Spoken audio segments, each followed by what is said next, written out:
तो आज की दूसरी कक्षा में, अभी पहली कक्षा में हमने जाना निषेचन पूर्व घटना कौन कौन सी होती है, युग्मक जनन के बारे में हमने जाना और साथ ही साथ हमने युग्मक स्थानांतरण के बारे में जाना। अब आज की इस दूसरी कक्षा में हम जानेंगे कि युग्मक कितने प्रकार के होते हैं, यानी कि उसकी हम पूरी परिभाषा जानेंगे। तो हमने यहाँ पर लिखा हुआ जैसे कि आप देख पा रहे हैं, युग्मक 3 प्रकार के होते हैं, एक समयुग्मकी, दूसरा असमयुग्मकी, तीसरा विषमयुग्मकी। सबसे पहले बात करेंगे समयुग्मकी के बारे में।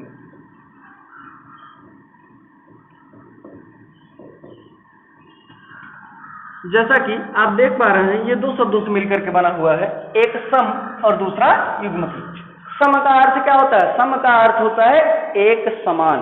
तो यहां पर हम देखेंगे, जब नर और मादा दोनों के युग्मक आकार तथा परिमाण में, ध्यान देंगे, आकार तथा, ये 2 शब्द बहुत जरूरी हैं, आकार तथा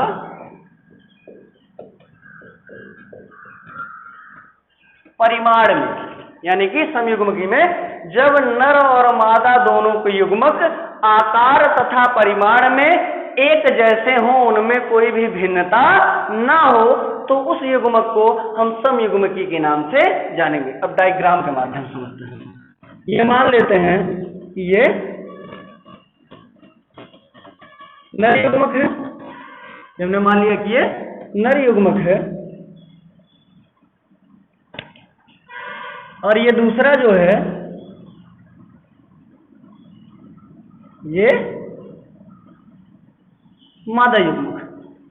दोनों का आकार कैसा है, यानी दोनों देखने में कैसे लग रहे हैं? एक समान है।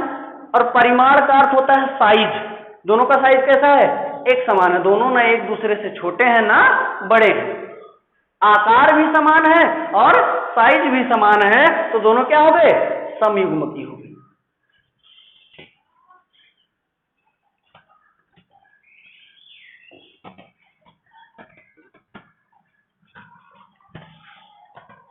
दूसरा बात करते हैं असमयुग्मकी के बारे में।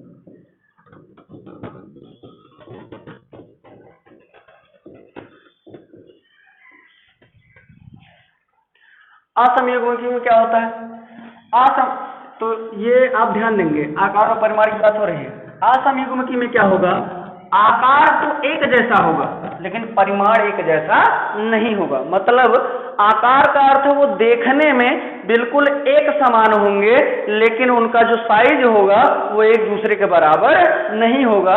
एक छोटा होगा और एक बड़ा होगा। वो चाहे नर बड़ा हो चाहे मादा बड़ा हो, वो डिपेंड करता है कैसी सिचुएशन है, कैसी स्थिति है। तो बात करते हैं आकार की। ये मान लेते हैं ये नर भाग, ये क्या है? नर युग्मक।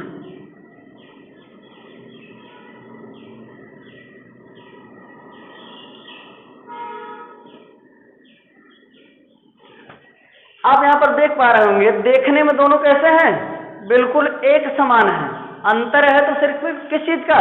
इनकी साइज का, इनकी आकृति का। ये क्या है? नर जो है वो बड़ा है और मादा जो है वो कैसी है? छोटी है। यानी कि असमयुग्मकी ऐसे होते हैं जिनमें उनका आकार तो समान होता है लेकिन परिमाण भिन्न होता है, उनकी साइज एक दूसरे से अलग होती है।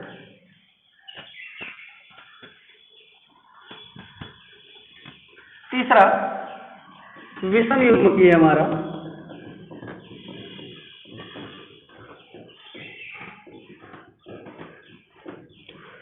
विषमयुग्मकी ऐसा होता है जिनमें आकार तथा परिमाण दोनों क्या हो? दोनों भिन्न।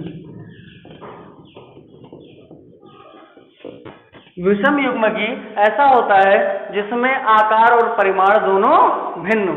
जैसे मनुष्य का उदाहरण लेते हैं। मनुष्य का जो शुक्राणु होता है उसकी आकृति कुछ इस प्रकार होती है।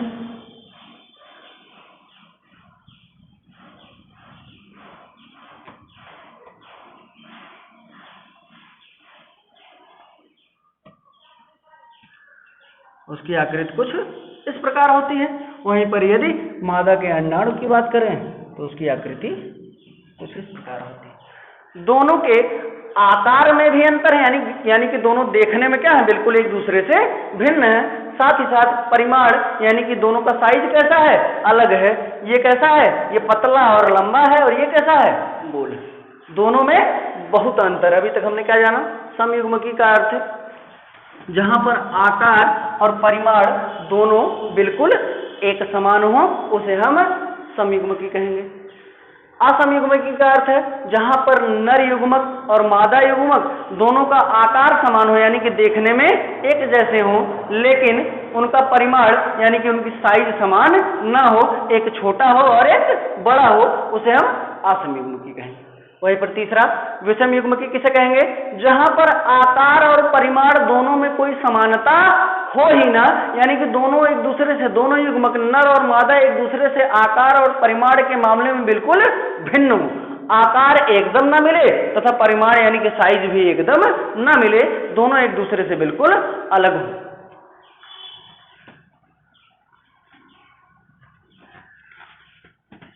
इसी के साथ निषेचन पूर्व घटना हमारी समाप्त होती है। अब दूसरा टॉपिक है हमारा निषेचन। निषेचन के बारे में बात करते हैं। निषेचन, हमने आपको बताया कि निषेचन वह प्रक्रिया है जिसमें नर अंग से नर युग्मक निकलता है और मादा अंग से मादा युग्मक निकलता है, यानी कि नर से शुक्राणु निकलता है और मादा से अंडाणु निकलता है। दोनों आपस में जैसे ही जुड़ते हैं, जैसे ही संलयित होते हैं, जैसे ही चिपकते हैं, तुरंत निषेचन की प्रक्रिया वहां पर संपन्न हो जाती है। निषेचन हमारा दो प्रकार का होता है, एक होता है आंतरिक निषेचन, दूसरा होता है बाह्य निषेचन।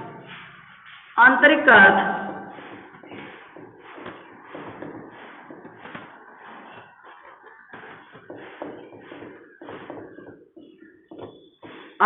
अर्थ निषेचन की वह प्रक्रिया जहां नर का शुक्राणु और मादा का अंडाणु दोनों आपस में जुड़ते हों, लेकिन कहां, मादा के शरीर के भीतरी हिस्से में या फिर मादा के शरीर के भीतर, उसे हम आंतरिक निषेचन के नाम से जानते हैं। बाह्य निषेचन का अर्थ है निषेचन की वह प्रक्रिया जहां पर नर का शुक्राणु और मादा का अंडाणु मादा के शरीर के भीतरी हिस्से में न मिले। कहाँ मिले, बाह्य वातावरण में, यानी कि मादा के शरीर के बाहर किसी भी स्थान पर जाकर के मिल जाए तो उसे हम बाह्य निषेचन के नाम से जानते हैं। दोनों प्रकार के निषेचन में सिर्फ एक शब्द का अंतर है, याद रखिएगा। आंतरिक निषेचन मादा के शरीर के भीतर होता है और बाह्य निषेचन मादा के शरीर के बाहर होता है। आंतरिक निषेचन के तमाम उदाहरण हैं, मनुष्य, कुत्ता आदि। बाह्य निषेचन के भी तमाम उदाहरण हैं, जैसे मेढक, जोक इत्यादि। ठीक, उम्मीद करता है आपको क्लियर हुआ होगा। अब तीसरा टॉपिक हम उठाते हैं, निषेचन पश्च घटना। निषेचन पश्च घटना का क्या अर्थ होता है, यानी कि निषेचन जब नर का शुक्राणु और मादा का अंडाणु दोनों आपस में जुड़ जाए, संलयित हो जाए, मिल जाए, तब निषेचन की घटना हो जाती है। जैसे ही निषेचन की घटना समाप्त होती है तो वहां पर उसके आगे भी कुछ घटनाएं होती हैं जिनको हम लोग निषेचन पश्च घटना के नाम से जानते हैं। निषेचन पश्च घटना में युग्मनज निर्माण आता है। युग्मनज निर्माण के साथ साथ भ्रूणोद्भव, और भ्रूणोद्भव में अंड प्रजनक तथा सजीव प्रजनक आते हैं। तो हम बात करेंगे युग्मनज निर्माण के बारे में, किस तरीके से युग्मनज निर्माण होता है। युग्मनज निर्माण अभी हमने आपको बताया, एक बार फिर से बताते हैं, वही चीज आपको बार बार पढ़नी, काफी सरल चैप्टर है, ध्यान देंगे। हमने आपको बताया नर भाग और मादा, नर से नर युग्मक और मादा से मादा युग्मक, यानी कि यहां से शुक्राणु और यहां से अंडाणु निकलेगा। जैसे ही शुक्राणु अंडाणु दोनों आपस में जुड़ेंगे, यानी कि ये एन और ये एन प्लस एन जैसे ही जुड़ेगा 2n का निर्माण होगा। यानी जैसे ही दोनों आपस में जुड़ेंगे निषेचन की प्रक्रिया वहीं पर हो जाएगी। अब निषेचन की प्रक्रिया जैसी ही हुई, यानी कि उसके बाद युग्मनज का निर्माण हो रहा है, यानी कि निषेचन पश्च घटना हो रही है। तो जैसे ही दोनों आपस में जुड़ेंगे 2n का निर्माण होगा और यही 2n क्या होगा, युग्मनज होगा।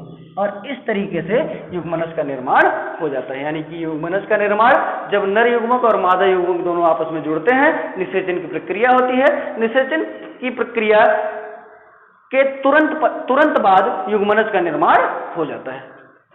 उसके बाद अब दूसरा हम जानेंगे कि भ्रूणोद्भव क्या है। भ्रूणोद्भव क्या है? जब युग्मनज का निर्माण होता है, युग्मनज कुछ समय बाद विकसित होता है और यही युग्मनज भ्रूण के रूप में परिवर्तित हो जाता है। किसके रूप में परिवर्तित होता है? भ्रूण के रूप में परिवर्तित हो जाता है और युग्मनज से ही भ्रूण का उद्भव हो जाता है, भ्रूण का जन्म हो जाता है। इस पूरी प्रक्रिया को हम भ्रूणोद्भव के नाम से जानते हैं। भ्रूणोद्भव दो प्रकार का होता है। कौन कौन सा? एक अंड प्रजनक, यानी कि ऐसे जीव जो कि अपने बच्चों को जन्म अपने शरीर से बाहर वातावरण में देते हो, यानी कि ऐसे जीव जो कि बच्चों को जन्म ना दे करके अंडों को जन्म देते हो और अंडों से हमको उनके जैसे बच्चे प्राप्त होते हो, उसे हम अंड प्रजनक के नाम से जानते हैं। जैसे मुर्गी हुई, बत्तख हुई, मेढक हुआ, ये सब क्या है? अंड प्रजनक है। ये अपने जैसे बच्चों की डायरेक्ट उत्पत्ति नहीं करते हैं, सीधे रूप से उत्पत्ति नहीं करते हैं। वो किसकी उत्पत्ति करते हैं? अंडों की उत्पत्ति करते हैं और बाद में वही अंडे विकसित होकर के उनके जैसे जीव के रूप में जन्म ले लेते हैं। उसको हम लोग अंड प्रजनक के नाम से जानते हैं। यानी कि ऐसे जीव जो कि अपने जैसे संतानों को जन्म न दे करके अंडों को जन्म देते हो, उन्हें हम अंड प्रजनक के नाम से जानते हैं। उदाहरण मुर्गी, बत्तख, मेढक इत्यादि। उसके बाद बात करते हैं सजीव प्रजनक के बारे में। सजीव प्रजनक का अर्थ होता है ऐसे जीव जो कि अपने जैसे संतानों को जन्म देते हो, यानी कि वो अंडों को जन्म न देते हो, वो डायरेक्ट सीधे रूप में अपने जैसे संतानों को जन्म दे देते हो, उन्हें हम सजीव प्रजनक के नाम से जानते हैं। इसके बाद हमारा आखिरी टॉपिक बचता है अनिषेक जनन, जो कि मैक्सिमम 1 से 2 लाइन का है, आप ध्यान देंगे। अनिषेक जनन क्या होता है?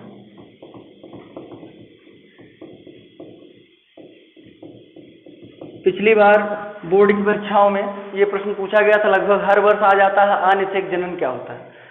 अनिषेक जनन एक ऐसी प्रक्रिया है जिसमें निषेचन न होते हुए भी बच्चों का जन्म हो जाता है। यानी कि निषेचन की प्रक्रिया इसमें नहीं होती है, लेकिन फिर भी मादा युग्मक अपने जैसे जीवों की उत्पत्ति स्वतः ही खुद से ही कर लेता है। जैसे उदाहरण के रूप में छिपकली। छिपकली में क्या होता है? छिपकली में निषेचन की प्रक्रिया संपन्न नहीं होती है, उसके बाद भी वो क्या करता है? उसकी जो मादा अंडाणु है तो तुरंत क्या करते हैं? अपने जैसे जीव को जन्म दे देते हैं। इस पूरी प्रक्रिया को हम अनिषेक जनन के नाम से जानते हैं। एक बार फिर से अनिषेक जनन की परिभाषा जानते हैं।